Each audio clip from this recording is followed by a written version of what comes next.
I would like to welcome Charles Schulz. He's the Chief Strategy Officer of Vates, and he will talk us about the Cyber Resilience Act and what's happening next. The floor is yours, and your 15 minutes has already started. Thank you. Thank you, thank you.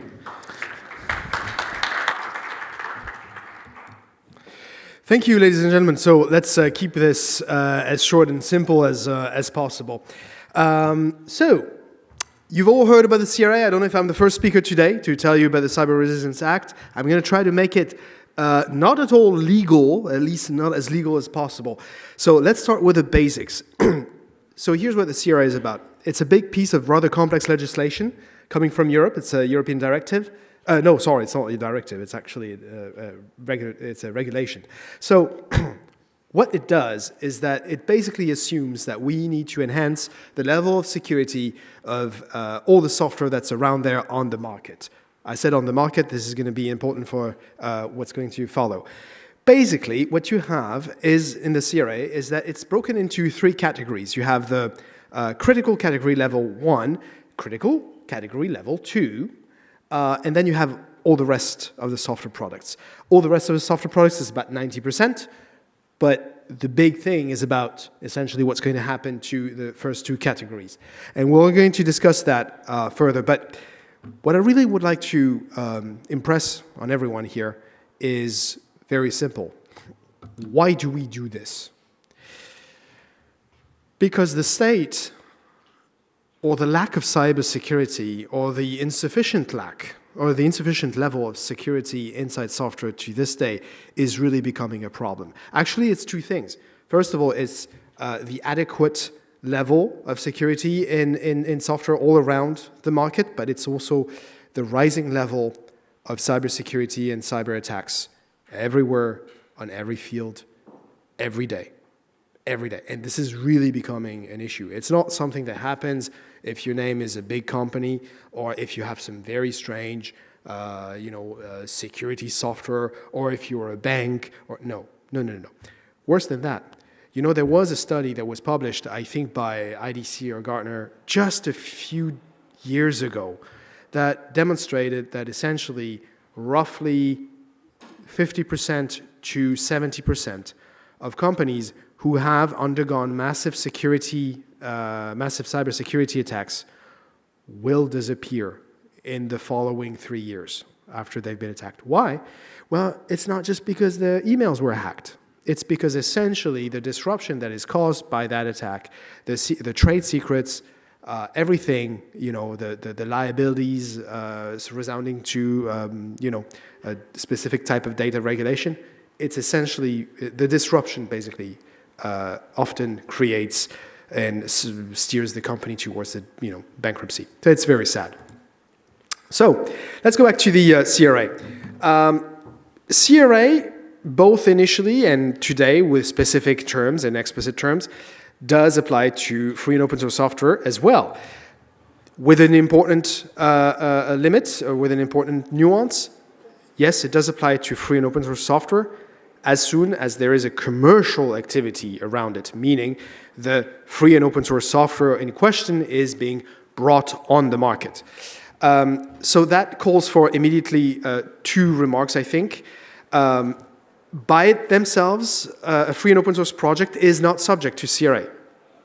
If that project is not delivering paid support, if that foundation is not delivering paid services of any kind, then it is not subject per se to the CRA. Which also means that if you are developing free software, it does not mean that you're going to be subject to CRA. If you start selling support in Europe, on the European market, then yes, you will be subject to the CRA. So we talked about the three categories, if you remember. So there are three categories. The first, and basically there are categories and distinctions being made on what we call criticality. I will not be coming down to the criteria for the criticality. That would take us too far. Let's just start with the most critical category. Well, that's about the one thing we know about the, let's say, the depth of the CRA measures. For the most critical software, you're going to have to undergo, that software is going to have to undergo regular, common criteria tested assessment, which means you're going to actually have to go to specific companies, specific auditors, and they're going to test your software based on what we call the common criteria methodology. So it's very serious. And it does cost a lot of money as well. That's the first category. Then you'll progressively realize that we're getting into things that are mostly undecided or actually quite vague. Critical category number 2. By the way, my company, Vates, fits into the category level number 2. That's where it becomes quite funny. Well, critical level number 2, you have to have an assessment, very likely by a third party, but common criteria does not seem to be required or needed. So basically, you could do some regular pen testing, if you will. That seems to be enough. And then there's all the rest. All the rest seems to be, it's quite clear that it's going to be about self-assessment. How are we going to implement that self-assessment? To this day, not really clear either. So as you can see, we're still swimming into very, very murky waters in the sense that there's a lot of things we still don't know about CRA, and still a lot of more things that needs to be clarified and decided. The other type of obligations that seems to be, applied when you are covered by the CRA is the disclosure, so vulnerability disclosures. In theory, when you know about a vulnerability affecting your software, you need to disclose this to the ENISA. ENISA is the more or less European Union cybersecurity agency, although it must be said that at this stage they do not have the capabilities of regular national cybersecurity agencies, especially in terms of certs and especially in terms of incident risk detection and response.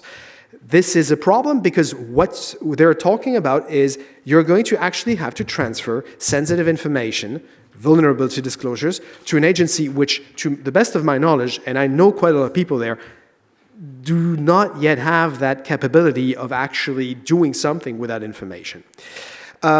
There seems also to be some uncertainty when it comes to what they call releases, because they're telling you at each version, you need to disclose everything and you need to inform us that you have a new version. Okay, but what happens when you have a beta version? Do I need to do this? Not clear. What happens when I have a 0.9 version? Is a 0.9 version a definitive version? I don't know. I think we can assume that it's not. Okay? What happens when you have a 2.1.2 version of your software? You don't know. So all this still is kind of murky, but you have to really understand that this needs to happen with respect to each major or stable releases. You need to do your homework of informing the ENISA and also make sure that you have the proper vulnerability disclosure processes in-house, so to speak. By the way, this is very good. This is a good thing about CRA, because it forces you to have some sort of discipline when it comes to incident response and security processes. Now, in practical terms, as I said, 90% of software falls into the non-critical category, which means, technically, that you really only have to do self-assessment of your software. So this lightens the burden considerably. It must be stressed. And that fundamentally does affect the industry. It does change, I think, the equation quite a bit. But what about the rest?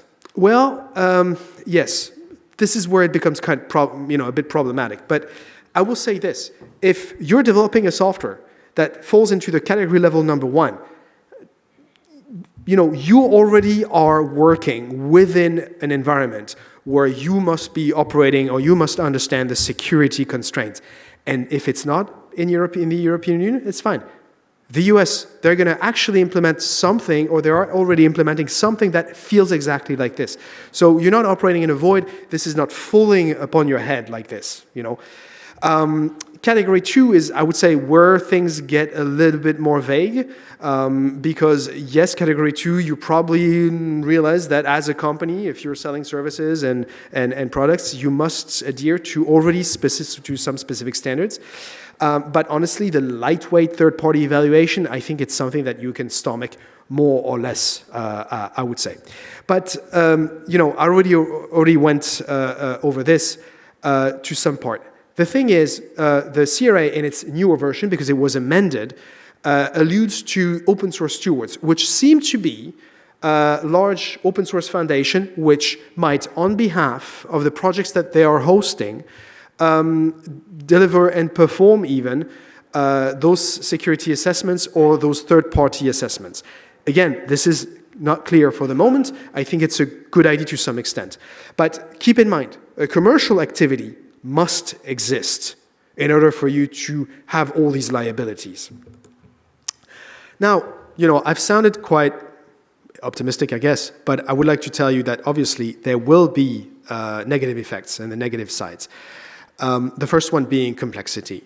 What I've described, I hope, may have clarified a few points about CRA, but at the same time, we still are dealing with something which is quite complex. The second point is, what we do not want to see happening is more centralization, more gravity and importance given to the Linux Foundation, for instance, like basically foundations who are already very central, but who are going to have the relationship between the projects they're hosting and their power is going to significantly change based on that, because you basically are going to depend on them for the existence, in a sense, of the project within the European Union. And that is something which I think is unhealthy. And of course, the CRA by itself created a lot of backlash. There's a lot of fear, uncertainty, and doubt around the CRA. I think this is resuming to some extent, and I'm happy for this. And then there's the other question. Do we actually reach our goal to improve security and software security in Europe? I hope we do through this. I think we're going to do it, but I'm not sure. And of course, again, as I said, can ENISA handle all the obligations that are written in the CRA? I think not. Really, I must say this. I think not. They're good people, but I don't think they have the means for that. Future perspective, and here I would like to tell you that from an economic point of view, we've talked about the costs incurred by all these security audits. I think that what's going to happen is a significant change in how the companies, the security auditors, are structured in Europe, where you're still going to retain the very high-level security auditors, people who do specific common criteria-based certification assessments.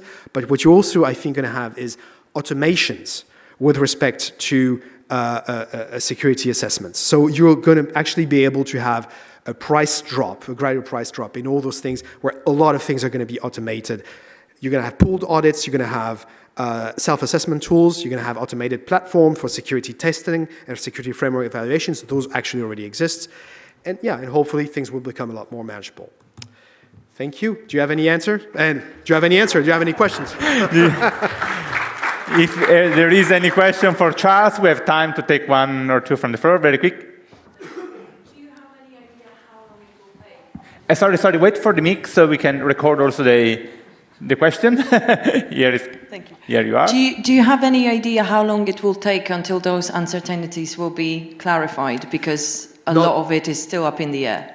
Some people in this room might actually be able to answer you a lot more precisely. I don't think it's going to... after the first semester of 2025, at best. Is there another question from the floor? We have time. Not so much a question, but perhaps an answer. Right now the law is still awaiting its final signature, and then it will be law. After that, there is a 2-year gap for the standards to be set up and for everything to be clarified, but it's expected that it will be sometime early 2025 when we'll start to see the outlines of what it will finally look like. There is another question or contribution from the floor. Very quick. Now is the time. Okay. Otherwise, I would like to thank you, Charles, again for your time. No. If you want, we have the time. So please, if we could get back with the mic, we have this sort of 5 minutes pause between one and the other speak. So let's go. Really quickly, what's the best place to look for those updates in early 2025? I think, besides the major news, I think that you could actually refer to websites, the Eclipse Foundation websites, Linux Foundation websites. The general FOSS, I think, will give you some quite good news. All the digital software advocacy based in Brussels also will actually be quite on the page, I think, about this. Thank you. So is there some other question or contribution from the floor? No, no more. So thank you, Charles.